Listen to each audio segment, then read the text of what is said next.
Hello everyone, so welcome to our channel medico prime education. आज के video में हम बात करेंगे क्या क्या डॉक्यूमेंट रिक्वायर्ड होते हैं काउंसलिंग के समय जब आपका सीट अलॉटमेंट हो जाता है, और प्लस जब आप रजिस्ट्रेशन करते हैं तो क्या क्या आपको डॉक्यूमेंट्स लगेगा। वो डॉक्यूमेंट्स आप पहले जान के रखें ताकि जब काउंसलिंग स्टार्ट हो तो वो सारा डॉक्यूमेंट्स आपके पास रहे, है ना। कुछ डॉक्यूमेंट्स को बनने में टाइम लगते हैं, तो वो डॉक्यूमेंट्स आप अभी से बना के रखें ताकि आने वाले समय में आपको कोई प्रॉब्लम ना हो। ठीक है, जैसे कास्ट सर्टिफिकेट के बारे में बात करें तो वो जो कास्ट सर्टिफिकेट होते हैं जो एससी ओबीसी के लिए जो होते हैं, एंड ईडब्ल्यूएस सर्टिफिकेट, वो रिसेंट यहाँ पर में यूज होता है। तो वो सब सारी चीजें होती है जो आपको ध्यान रखना पड़ेगा इसमें, है ना। तो सबसे पहले हम लोग बात करते हैं आपका जब रजिस्ट्रेशन करना होगा, ठीक है।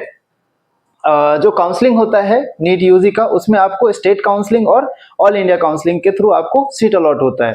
ऑल इंडिया काउंसलिंग के थ्रू आपको एमसीसी के थ्रू जाना होता है, और स्टेट का अलग से काउंसलिंग होता है 15% पे, ठीक है, 15% कोटा में। ठीक है, बात करते हैं रिपोर्टिंग।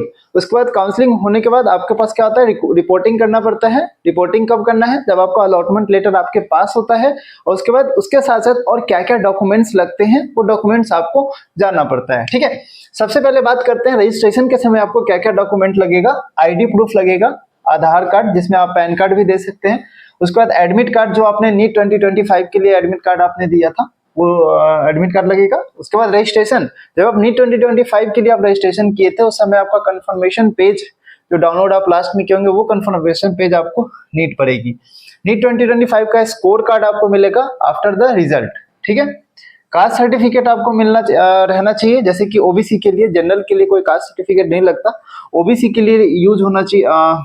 ओबीसी के लिए आपको ईडब्ल्यूएस, एससी एसटी के लिए सारे चीज के लिए कास्ट सर्टिफिकेट लगना चाहिए। ठीक है, तो अगर आप मान लो एमसीसी में पार्टिसिपेट कर रहे हो तो देखो, स्टेट में ना अलग अलग लेवल पे बनता है। एक स्टेट वाला बनता है, एक सेंट्रल लेवल का बनता है। ओबीसी का जो होता है वो एनसीएल सेंट्रल लेवल का अलग होता है, स्टेट लेवल का अलग होता है, डिस्ट्रिक्ट लेवल का अलग होता है। वो सारा डॉक्यूमेंट्स, वो सारा जो सर्टिफिकेट है, डोमिसाइल सर्टिफिकेट, कास्ट सर्टिफिकेट, ये सब स्टेट लेवल पे बनता है। तो वो स्टेट लेवल वाला आपके पास होना चाहिए। ठीक है, फिर बात करते हैं डोमिसाइल के बारे में। तो जब आप स्टेट काउंसलिंग करते हैं तो उस समय आपको डोमिसाइल यहाँ पर में जरूरत होती है। ठीक है, एडमिट कार्ड और सेम। अब हम लोग ये देख लेते हैं, ये सारे डॉक्यूमेंट्स हमको कब चाहिए था, ड्यूरिंग द रजिस्ट्रेशन। अब कुछ डॉक्यूमेंट्स होते हैं जो रिपोर्टिंग के समय आपको चाहिए होगा। ठीक है, रिपोर्टिंग के समय आपको क्या क्या डॉक्यूमेंट चाहिए हैं। अलॉटमेंट लेटर आपके पास होना चाहिए, जो आपका अलॉटमेंट आएगा, जब अलॉटमेंट रिजल्ट आएगा राउंड 1 के बाद, राउंड 2 के बाद, वो जो अलॉटमेंट लेटर है वो होना चाहिए आपके पास। ठीक है, उसके बाद साथ साथ आपने जो पासपोर्ट साइज फोटो आपने बनाए होंगे जब नीट का एग्जाम देने से पहले, सेम पासपोर्ट साइज आपको फोटो आपके पास होना चाहिए। ठीक है, आईडी प्रूफ होना चाहिए। उसके बाद टीसी और माइग्रेशन।